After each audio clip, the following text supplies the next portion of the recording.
salaamaaleykum wa rahmatullahi wa barakaatu mbokk yi ziar woon nañu ñaan leen jàmm. tey la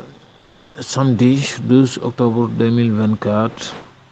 fii ci Guyaar Sa TV ñu ñëw ci xibaar yi ñu ngi ci minuit 33 ki nga xam ne mooy général Moussa Fall épinglé nañ ko ci lu jëm ci wàllum arme. général Moussa Fall mii nag moo nekkoon directeur gendarmerie nationale dañ ko épinglé lu jëm ci 78,7 milliards yoo xamante ne dafa waxoon ne dañ ko jël jënd koy arme loolu nag état bu Sénégal dañoo jàpp ne loolu leerut nga xam ne moom loolu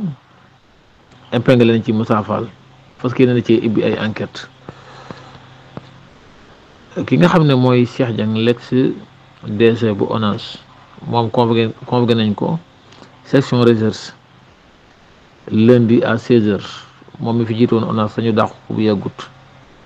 andi woon coow lu rëy rëy moom Cheikh Dieng mi convoqué nañ ko section recherche gendarmerie.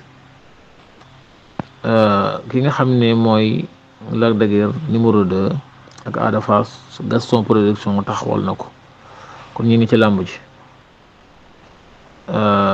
kii di Ada Fass nga xam ne moom mi ngi ci contrat boo xam ne 4 combats la benn bi nag la dëgg la ci war a bëreel Gaston Production ñoom ñoo taxawal lii xibaar yi nag ñu leen ko doon mooy Guyaar Sa TV yéen mbokki internet yi ñu ngi leen di jaajëfal di ñaan ngeen partage tey abonné